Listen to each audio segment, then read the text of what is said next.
देखिए स्टूडेंट्स, आज जो अपन टॉपिक कर रहे हैं वो है adjusted P and L method.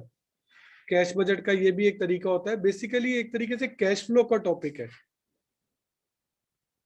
Basically ये कैश फ्लो जैसे होता है, अगर आपको कैश फ्लो याद हो उसी कॉन्सेप्ट पे चलेगा। Cash budget for the period जो भी है, सबसे पहले आप ओपनिंग कैश लेंगे कि साल के शुरू में इतना था। फिर ये मान लिया कि हमने जितना भी नेट प्रॉफिट कमाया वो कैश में कमाया, तो उसको ऐड कर दो कि ये भी कैश में कमाया। पर हमें पता है नेट प्रॉफिट की कैलकुलेशन में कुछ ऐसे खर्चे लेस कर दिए होंगे जिनसे कैश गया ही नहीं था, और क्योंकि हम कैश बजट बना रहे हैं तो फिर ऐसे खर्चे लेस नहीं होने चाहिए थे। इसलिए ऐसे खर्चे वापस से नॉन कैश खर्चे ऐड कर दिए जाएंगे, जैसे डेप्रिसिएशन अगर टेंजिबल एसेट्स पे हो, इंटेंजिबल एसेट्स पे डेप्रिसिएशन को अमोर्टाइजेशन कहते हैं, या कोई प्रोविजन रिजर्व बनाया गया हो, या कोई आउटस्टैंडिंग एक्सपेंस एक्रूवल एक्सपेंस वगैरह हो, इन सब नॉन कैश एक्सपेंसेस को ऐड कर देते हैं। और इसका उल्टा अगर होगा नॉन कैश इनकम तो उसे लेस कर देंगे, लेस नॉन कैश इनकम्स। और ऐड करेंगे decrease in current assets. Decrease in current assets को क्यों ऐड करते हैं? डिक्रीज इन करंट एसेट्स यानी स्टॉक कम हो गया। स्टॉक कम क्यों हो गया? स्टॉक कम इसलिए हो गया कि स्टॉक बिका होगा, और बिकने से कैश आया है तो अपन को ऐड करना है, सोचना क्या है ना। स्टॉक कम हो गए, डेटर कम हो गया।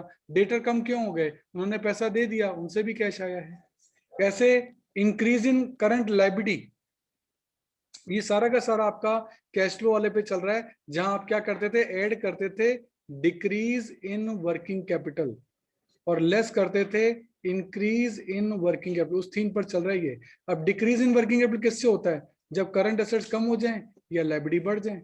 और इंक्रीज इन वर्किंग कैपिटल कब होता है? जब करंट एसेट बढ़ जाए या करंट लायबिलिटी कम हो जाए, उससे आपका। तो ये दो टॉपिक आपको याद रखने हैं। इसके अलावा कोई फिक्स एसेट बेची, उससे कैश आया तो आप ऐड कर देना। और जिन चीजों से कैश जा सकता है, जैसे purchase of fixed asset, dividend paid, redemption of debenture, और प्रेफरेंस शेयर का रिडम्पशन हो, और आपके बाकी उनके उल्टे आगे जो मैंने आपको बोला था, ये वाले डिक्रीज इन वर्किंग कैपिटल को अपन को ऐड करना है और इंक्रीज इन वर्किंग कैपिटल को लेस करना है, इसलिए ये वाले आइटम आ गए आपके। और एंड में क्लोजिंग बैलेंस ऑफ कैश जो है वो अपने आप निकल जाएगा। तो काफी कुछ चीजें जो है वो इसमें कैश मेथड पर है। इसके लिए अपन एक इलस्ट्रेशन देख रहे हैं। This is illustration number 3। यहाँ आपको ओपनिंग बैलेंस शीट दे रखी है, 2011 की क्लोजिंग है तो 2001 अप्रैल के लिए ओपनिंग होगी। और इसके अलावा आपको उसी साल का पी&एल भी दे रखा है, बैलेंस शीट। और आपको ये दे रखी है ट्रेडिंग एंड पी&एल, एक ही साल की दे रखी है, ओपनिंग क्लोजिंग का कोई चक्कर नहीं है, एक ही साल की दे रखी है। ठीक है। नीचे कुछ एडिशनल इंफॉर्मेशन दे रखी है, और 31 मार्च के कुछ बैलेंसेस भी दे रखे हैं। इसके बेसिस पे कहता है कि आप एडजस्टेड पी&एल मेथड के थ्रू आप ये चीज करेंगे। ठीक है, बना लेते हैं। तो अब देखिए, आपको एडजस्टेड पी&एल के लिए सबसे पहले कैश बजट की हेडिंग लिखनी है, cash budget for the period, जो भी आपका पीरियड है। सबसे पहले ओपनिंग कैश लेना है। ये देखिए, ओपनिंग कैश आपको कैश यहाँ मिल जाएगा। कैश आपको दे रखा है 36,800। तो ये ओपनिंग कैश लिया 36,800। अब इसमें हमने ये मान लिया कि ये जो नेट प्रॉफिट कमाया है ये सारा का सारा कैश में कमाया है, ये सारा का सारा कैश में कमाया, ये हम मान के चल रहे हैं। तो इसीलिए हमने ये नेट प्रॉफिट जो है वो 3,28,000 रुपये ऐड कर दिया।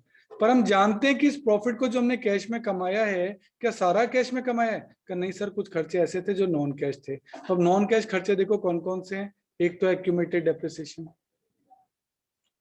तो ये नॉन कैश एक्सपेंस है, तो इसको ऐड कर देना चाहिए। तो देखो डेप्रिसिएशन तो इसलिए ऐड कर दिया, ये डेप्रिसिएशन को ऐड करने का रीजन ये है। और कोई नॉन कैश एक्सपेंस और इनकम है नहीं।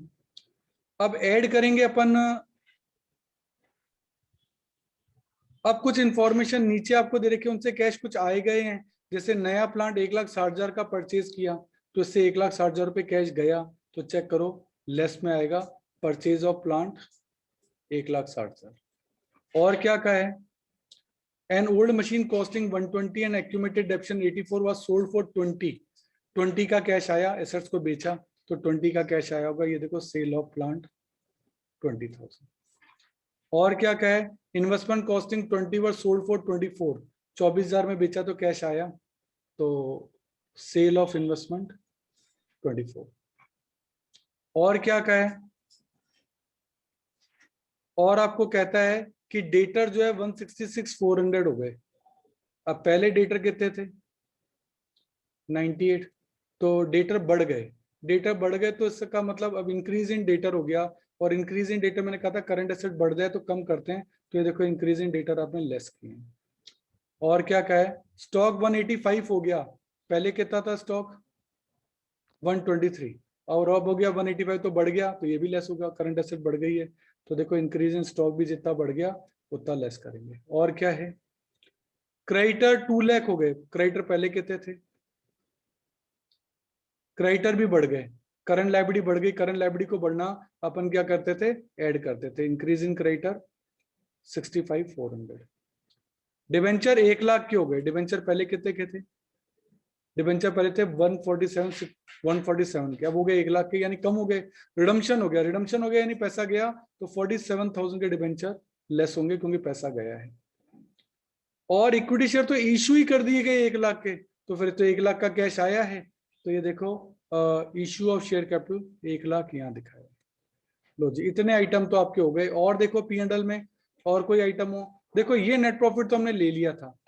अब इसके नीचे के आइटम में देखें तो आपने एक डिविडेंड और पेड किया 20,000 का, तो इससे भी कैश गया। तो डिविडेंड पेड में आप दिखाएंगे पेमेंट ऑफ डिविडेंड 20,000, इससे भी कैश गया है। अब इस नेट प्रॉफिट के कैलकुलेशन में कुछ खर्चे ऐसे थे जो नॉन कैश थे। देखो एक और है loss on sale of plant, इसके लिए कोई कैश थोड़ा ना दिया, ये तो अपने आप ही हो गया खर्चा। तो ये 16,000 रुपए नॉन कैश एक्सपेंस के पॉइंट ऑफ व्यू से डेप्शन के साथ ही इसको भी ऐड करना चाहिए था। और एक आपकी नॉन कैश इनकम है, इसका जस्ट उल्टा profit on sale of investment, ये आपकी नॉन कैश इनकम है, इससे कोई कैश नहीं आया है, ये 4,000 आप हटा दो। अब देखो इसमें क्या हुआ, मैं ये प्रॉफिट को क्यों हटा रहा हूँ, रीजन है। जब आपने इन्वेस्टमेंट को यहाँ 24 में बेचा तो ये 20 का इन्वेस्टमेंट था, चेक करो 20 का इन्वेस्टमेंट था, आपने 24 में बेचा था। तो जब आपने ये 24 लिख दिया तो इसके अंदर 4 तो प्रॉफिट ऑलरेडी इंक्लूडेड है, तो ऑब्वियस है वो प्रॉफिट 24 के अंदर 4 इंक्लूडेड है, तो वो आ चुका है। तो फिर वो 4 अलग से क्यों ले? इसलिए उस 4 को जो कि आपने यहाँ अलग से दिखा रखा था, ये वाला 4 इसको हटा देना चाहिए, क्योंकि आपने वहां 24 पूरा ले लिया है। अगर आप 4 भी ले लेंगे तो गलत कहलाएगा, इसलिए इस 4 को हटाना पड़ता है, इसलिए इसको नॉन कैश इनकम के नाम से लेस कर दिया जाता है। अब आपका ओपनिंग कैश तो ये रहा, ये सारे खर्चे आपके ऐड हो गए, ये सारे खर्चे आपके लेस हो गए, ये आपका क्लोजिंग कैश जो है वो अपने आप निकल गया, ये कहलाएगा क्लोजिंग कैश बैलेंस। पर इस मेथड में कमी ये है, ये हर महीने का बैलेंस नहीं बताता, ये ईयर के एंड का बताता है, इसलिए ये भी बहुत फेमस में नहीं है, बस है मेथड आपके कोर्स में, इसलिए आपको करना है और कोई बात नहीं है।